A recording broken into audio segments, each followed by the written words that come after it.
Bien, amigos, continuamos con el día y ahora tenemos el placer de recibir, como lo habíamos anunciado desde el principio del programa, al ministro de Salud Pública, el doctor Rafael Sánchez Cárdenas. Muy buenos días, doctor. Bienvenido. Buenos días, Ebuchi, Amelia y a toda la audiencia de este programa. Gracias por invitarme y estamos a su disposición. Bien, vamos a comenzar por la situación de la pandemia. En la última semana, a un ritmo de más de 1.000 contagiados diarios, más de 7.000 nuevos, se están haciendo muchas pruebas. Ayer se hicieron 3.000 y pico de pruebas, y lo que se está diciendo es que está comprometida la situación de la cantidad de camas de hospital, de camas en unidades de cuidados intensivos, de respiradores, y quisiera comenzar por pedirle que nos diga exactamente cuál es la situación, cuántas camas hay disponibles, cuántas están ocupadas, la situación particularmente de Santiago, donde hace un par de días se decía que había un 96% de las camas ya ocupadas. ¿Cuál es la situación en este momento?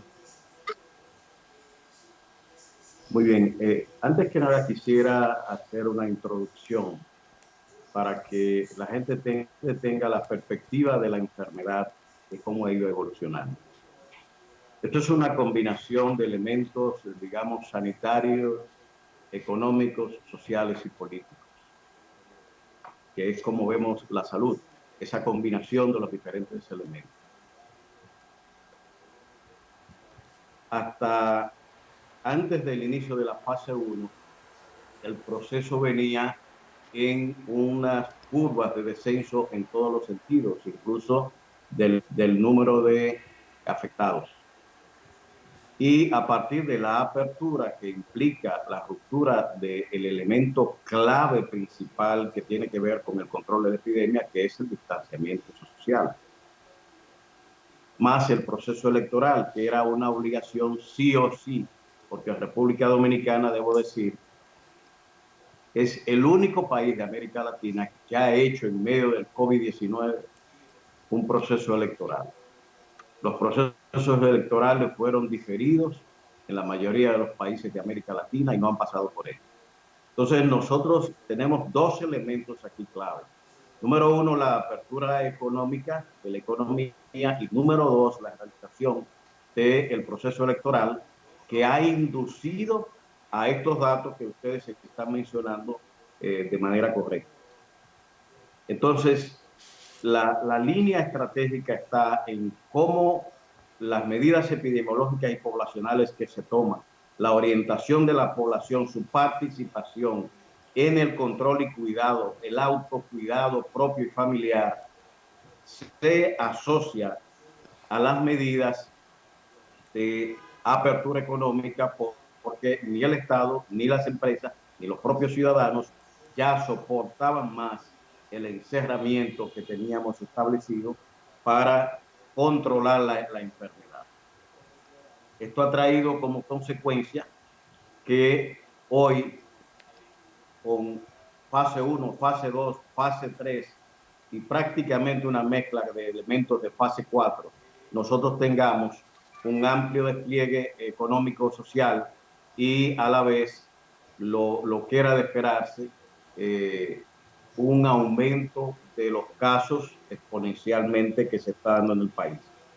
En materia, ese componente de hospital es la forma en que nosotros podemos ver la efectividad de los casos y controles que se van dando en la acción social y epidemiológica de las políticas que se llevan a cabo, el distanciamiento social, la mascarilla, el lavado e higiene que se ha indicado. En estos momentos, en Santiago esencialmente, que estuve todo el fin de semana, nosotros tenemos un 94% de ocupación de camas hospitalarias y un 85% en unidades de cuidados intensivos.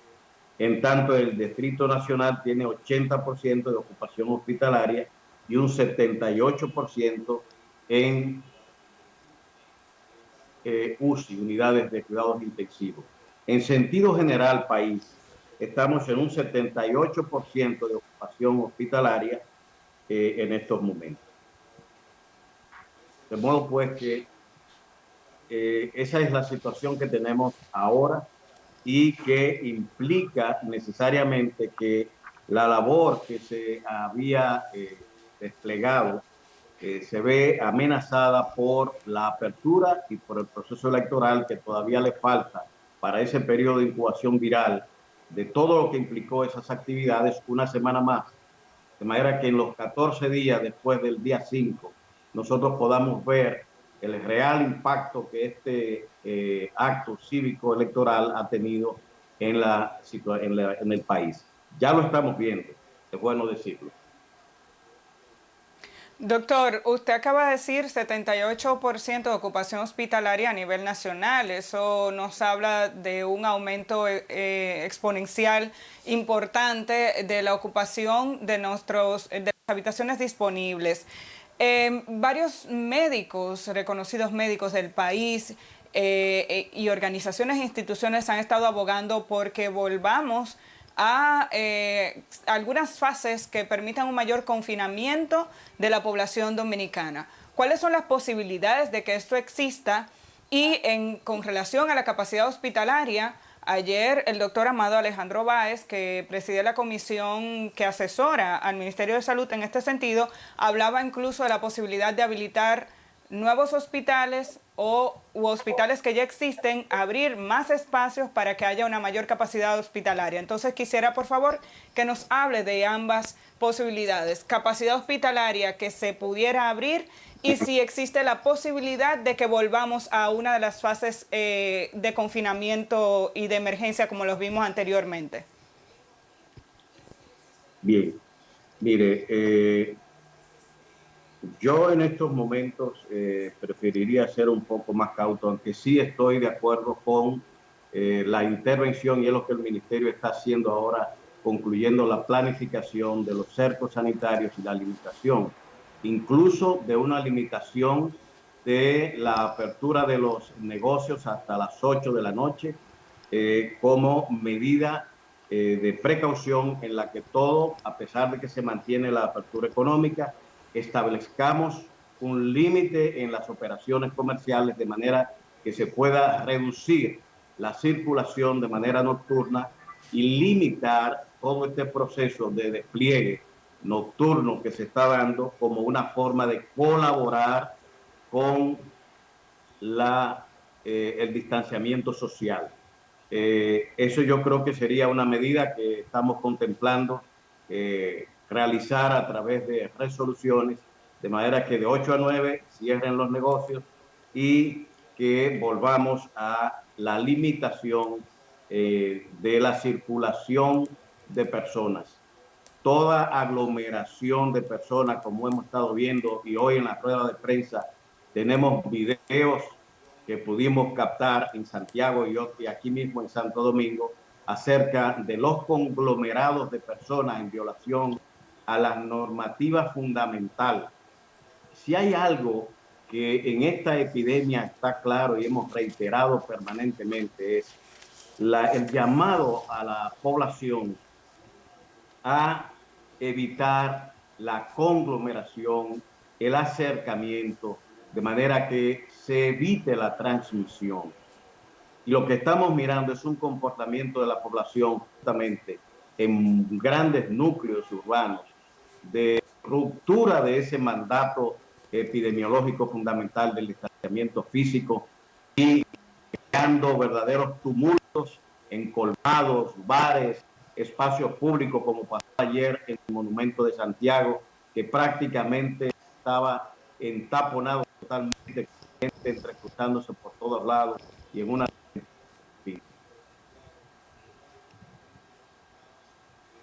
Con relación a la Doctor, habilitación de las habitaciones, ahora, doctor, de Uchi, Sí. la parte que le pregunté de los hospitales nuevos que que se anunció que pudieran habilitarse habitaciones nuevas en hospitales ya existentes o en hospitales nuevos. ¿Qué posibilidades hay si eso es así? Sí, precisamente, déjame agregar algo. Déjame agregar algo a la pregunta. Era por ahí que iba también. El 27 de febrero, en su discurso, el presidente Danilo Medina anunció que se inauguraría en cosa de semana y pico, a principios de marzo, la llamada ciudad sanitaria que se ha hecho alrededor del Hospital Moscoso Puello, con varios hospitales formidables, lo puedo decir porque los he visto, y eso era a principios de marzo. Vino, se recrudeció la pandemia, hoy estamos expresando la preocupación por la cantidad de camas de hospital, de instalaciones, etcétera, y todavía no se han habilitado esos nuevos hospitales. ¿Qué pasa? Sí, bueno, de las cosas que tenemos que trabajar aceleradamente, y mi estancia en Santiago iba en esa dirección. Hemos identificado una solución para Santiago. Inmediatamente ayer tuvimos varias reuniones, he conversado con el Servicio Nacional de Salud y en el Estrella Breña vamos a hacer una reconversión que permita disponer de 36 camas adicionales para COVID que no existen en Santiago y que será un desahogo importante para esa región. E igualmente estamos trabajando para establecer un centro de aislamiento que se llamó desde el principio, eso está en la planificación del ministerio desde hace un tiempo, la apertura de centros de aislamiento, que en estos momentos es un elemento clave para el proceso que se lleva a cabo en Santiago. E igualmente, debo decir que en materia de camas, estamos recibiendo de INTEC un total de 38 CPAP, que son equipos de presión positiva de aire, para soportar a los pacientes que necesitan asistencia en este sentido y que van a unidades de cuidados intensivos. Una buena parte de los ventiladores que están en cuidados intensivos, lo que están haciendo no es haciendo intubación, sino básicamente usando el CPAP, es decir, el equipo de presión positiva que tiene el ventilador, no mediante intubación, que en todo este recorrido y todo lo anterior aumentan la evidencia de que el proceso de intubamiento de pacientes habitualmente termina fatalmente. Y las muertes que estamos viendo están en buena medida asociadas a pacientes que aún han dado ya COVID negativo en el PCR. Cuando se retira el ventilador, habitualmente los pacientes mueren. Entonces, veo que el haber contratado con INTEC los 100 CPAP que se están repartiendo en los hospitales y clínicas como manera de soporte, y que a partir de hoy empezamos a entregar en Santiago también con fines de aumentar la capacidad de atención de pacientes a nivel de hospitales y clínicas, va a mejorar la situación, junto a la apertura de unas 36 camas más la parte privada, que ya también tenemos el inventario, pudiéramos tener unas 50 camas adicionales en Santiago, que sería un desahogo importante. Ahora bien, lo mismo en Santo Domingo también, que estamos ampliando la capacidad hospitalaria para COVID-19. Se está trabajando con el Moscoso Puello, se está trabajando con el Secanot, que ha recibido incluso como una gran unidad de cuidados intensivos.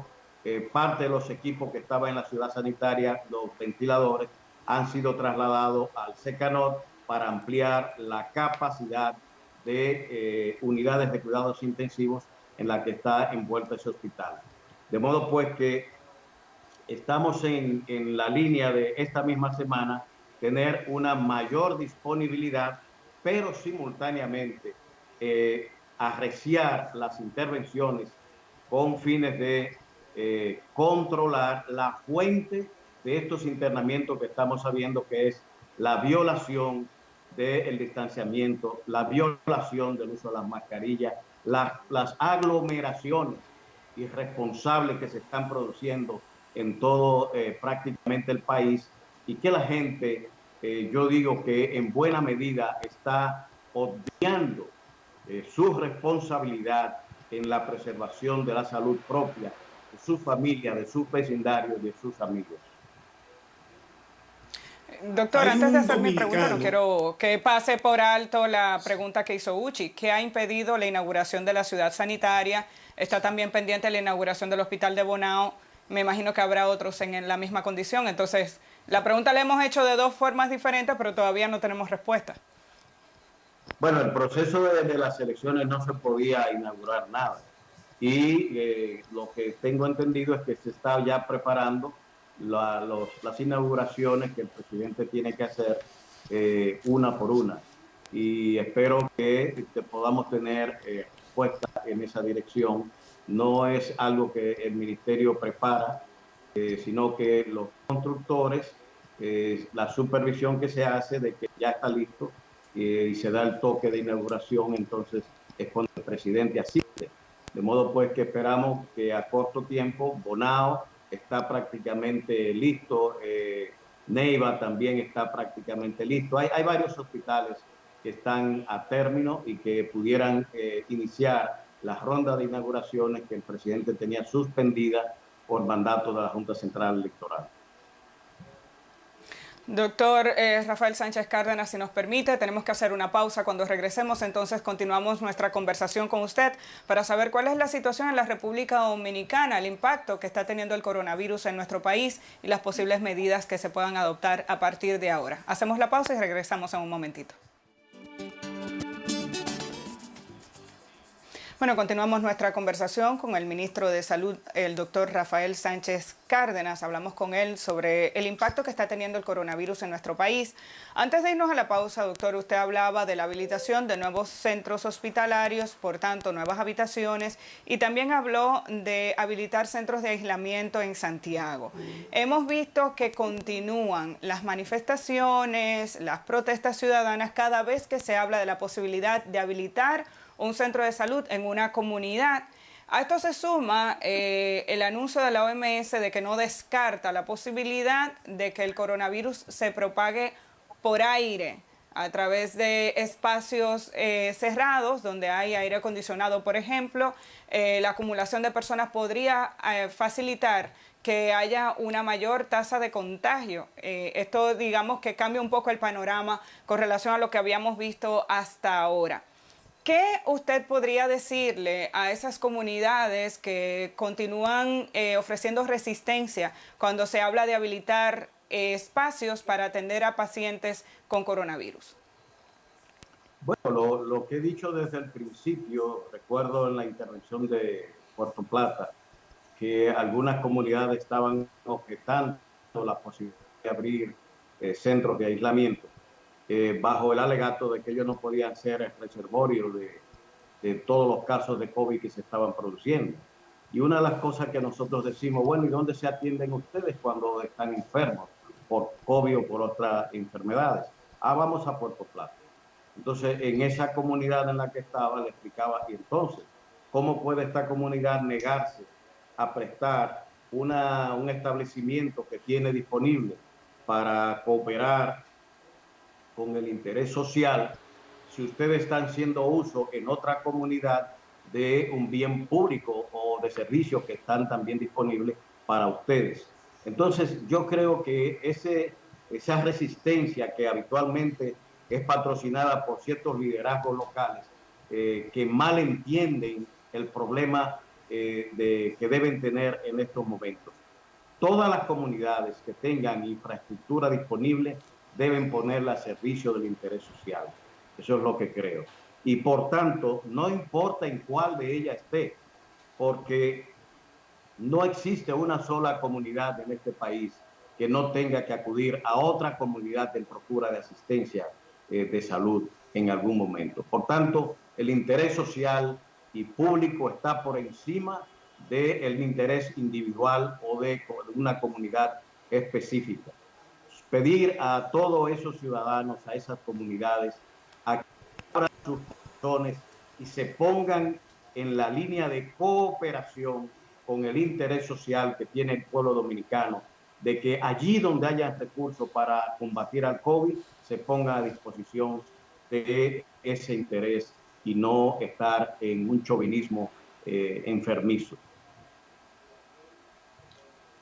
Bueno, la verdad es que también denota esto una falta de solidaridad humana, porque cuando dicen aquí no me pongan un centro de aislamiento, ¿qué es lo que están diciendo? Que tiren los enfermos al mar o a Duquesa. Pero además, Sí. los que dicen eso tienen algún certificado de que no se van a enfermar.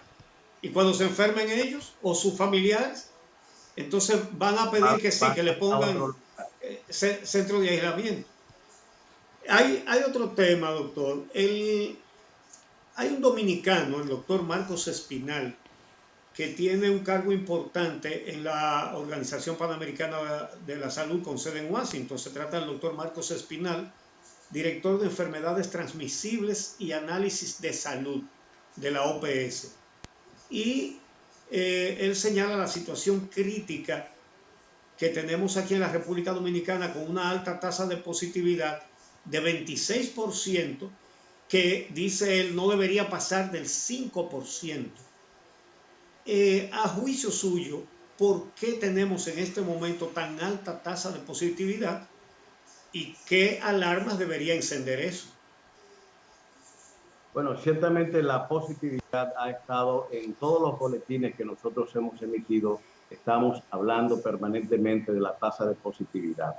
Nosotros estamos con tasa de positividad de 35-34%. Progresivamente, con las medidas que se fueron tomando, fuimos descendiendo hasta llegar a un 16%. Cuando se inicia el proceso de apertura, se estima que de 12 a 14% está en un rango aceptable y óptimo por debajo de 10. Nosotros llegamos a cerca de 16% en la tasa de positividad que teníamos. Y además aumentamos el número de pruebas de tal manera que mensualmente estamos realizando ya prácticamente más de 90,000 pruebas. ¿Cómo vamos? De 34 bajamos a 16, 17. ¿Qué sucede? Se da en un ambiente de control del contacto social, de limitación de la circulación de personas, de aumento de los requerimientos y de la presión para el uso de la mascarilla, de campañas para la higiene de lavado de manos con agua y jabón. Es decir, todo un comportamiento dirigido al corte de la transmisión que hacía favorable el descenso de la positividad, porque los contagios, las posibilidades del virus para transmitirse eran menores.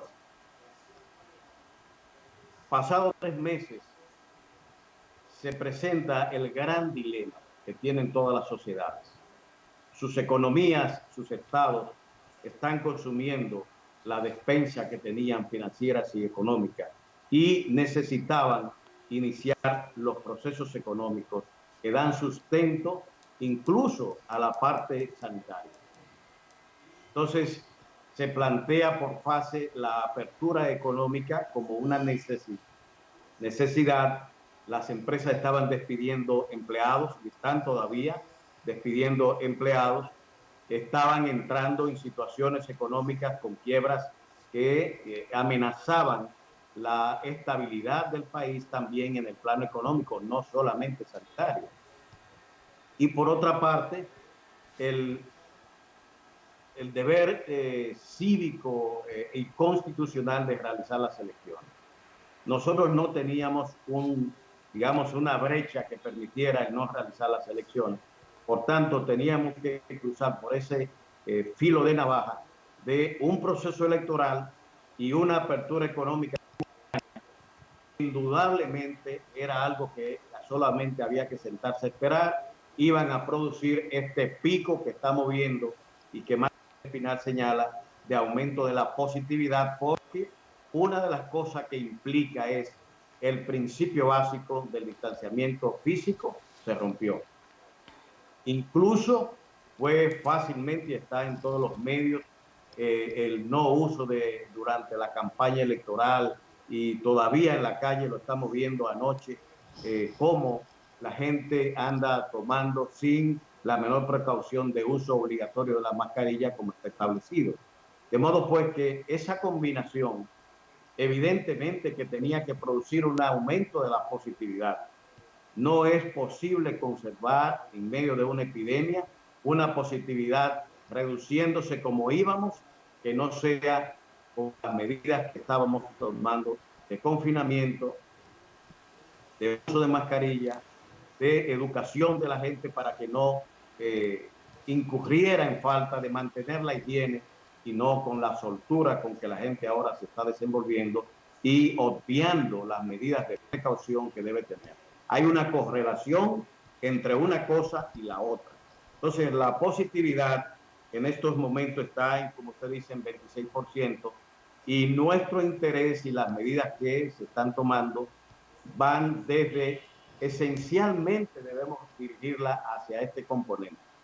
Y por eso estamos planteando en el día de mañana vamos a dar a conocer medidas adicionales, incluyendo resoluciones del ministerio, donde se persigue limitar hasta las 8 o 9 de la noche el cierre de comercio y evitar las conglomeraciones de personas de manera obligatoria. Se va a hacer drástico con esos conglomerados que están hoy, incluso en la rueda de prensa vamos a presentar evidencia diciendo que se presentó y pudimos tomar en Santiago con bastante claridad.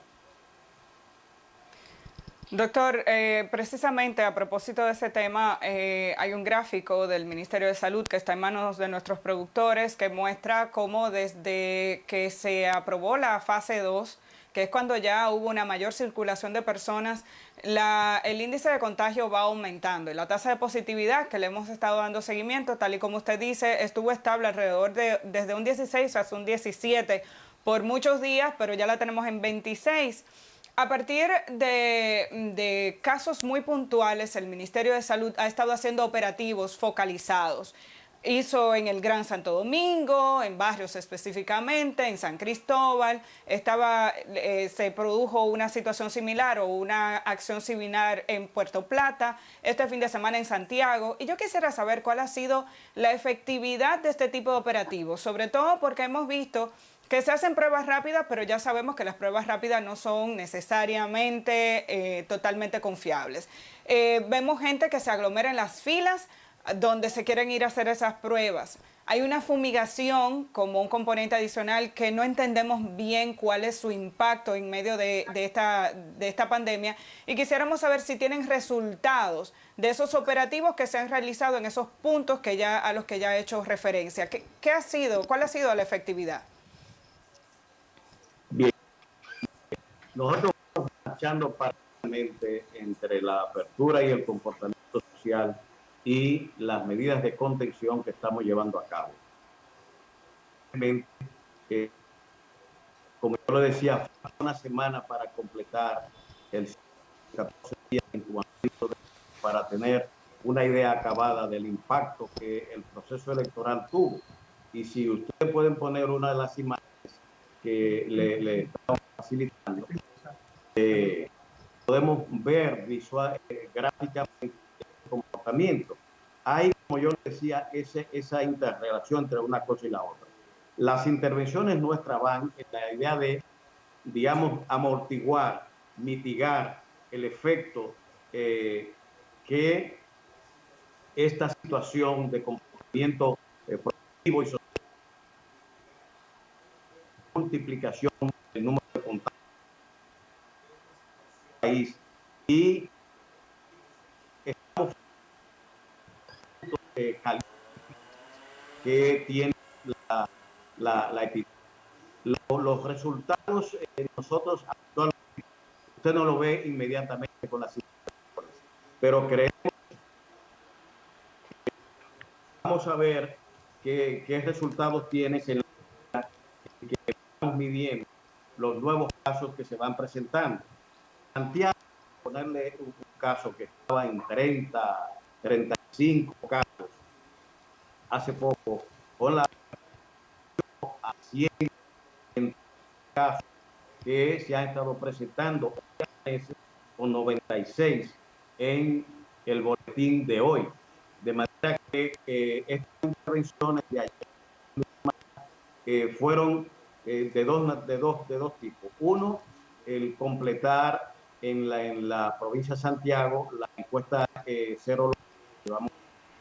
Dos, aumentar la capacidad hospitalaria de la provincia, que está recibiendo cerca de un 20% de los internamientos que se ven allí, que crean la congestión, vienen de pueblos circunvecinos. Y tres, la preparación y delimitación de la intervención que vamos a hacer con cerco epidemiológico en la zona sur de Santiago. Estamos delimitando y diseñando el área de intervención y los criterios que se van a seguir en esa intervención, igualmente en algunos barrios de acá Santo Domingo, de manera que se pueda hacer una intervención focalizada en áreas determinadas y de calor en cada una de las provincias de mayor actividad. Los efectos habitualmente tardan 1 o 2 semanas. ¿En qué medida ha tenido efecto la intervención? ¿Cuál ha sido hasta ahora la inversión del Ministerio de Salud en compra de pruebas PCR y de respiradores? Usted dio unos datos de unos respiradores que está haciendo el INTEC, pero ¿cuál ha sido la inversión del ministerio en esos dos respiradores? Los respiradores los compra el Servicio Nacional de Salud, es quien hace esas compras. De manera que podemos decir que nosotros como Ministerio de Salud tenemos compras que deben rondar los 3.000 millones de pesos en conjunto, de todos los insumos que se han estado distribuyendo inicialmente. Las compras se incrementaron lógicamente porque el primer decreto transfiere a una comisión de 3, que es la que lleva a cabo las compras mayores que se hicieron, y dentro de ella estaban respiradores. Nosotros con INTEC contratamos mediante un acuerdo la fabricación de 100 CPAP, que son soportes de presión positiva de aire que se da a los pacientes que tienen dificultad respiratoria. Estos tienen un costo de $800 y están siendo distribuidos en los diferentes, según van saliendo de producción. Era una manera también de facilitar el desarrollo a nivel local de producción e innovaciones a nivel local, que hasta ahora estamos con 3 en la Plaza de la Salud, 3 en CEDIMAP, 2 en el Hospital Santo Socorro, y ahora hoy estamos distribuyendo en otros hospitales y clínicas también que son las que están más envueltas en la atención del COVID, parte de estos CPAP para reforzar las medidas de atención de unidades de cuidados intensivos. Se hacen mediante un acuerdo en el cual nosotros ponemos a disposición, pero sigue siendo propiedad del Ministerio esos CPAP, y que en coordinación con INTEC se va retroalimentando al INTEC con fines de que vaya perfeccionando esos equipos que hasta ahora en el uso que se está dando han demostrado que sí son posibles y buenos para la atención nacional, y está dejando una innovación en una universidad tan importante como el INTEC, que se ve facilitada con estas inversiones.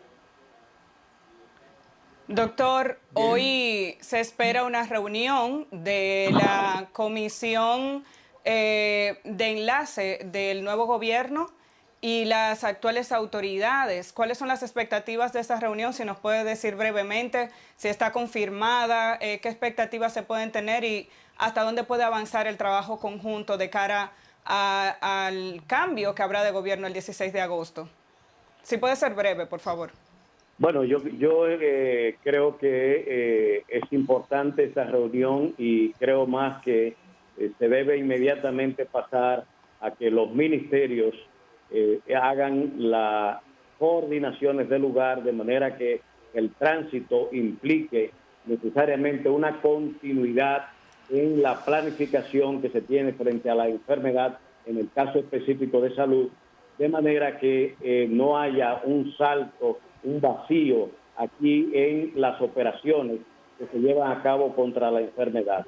De modo pues que esa comisión de la que el Ministerio no es parte, lógicamente, espera que allí salgan las coordinaciones y deriven en los ministerios las responsabilidades de la transmisión de todo lo que tiene que ver con planificación y seguimiento de la enfermedad. Perdón, usted dijo que el ministerio no es parte. No, no somos parte de la comisión que se designó originalmente. Para la transición en el área de la salud, específicamente, ¿no hay una reunión de las dos áreas? Hay subcomisiones que cada uno debe ir designando para que haga la transición. Es lo que yo supongo, porque la gestión sectorial está en determinados ministerios y a ellos tiene que ir una subcomisión especializada en esa área, es lo que yo entiendo. Bueno, gracias, doctor, por aceptar nuestra invitación y ocupamos el programa completo. Mil gracias por su buena disposición para esta entrevista y gracias a nuestros amigos. Les debemos para mañana la cápsula del doctor Vergés porque se nos acabó el programa. Hasta mañana.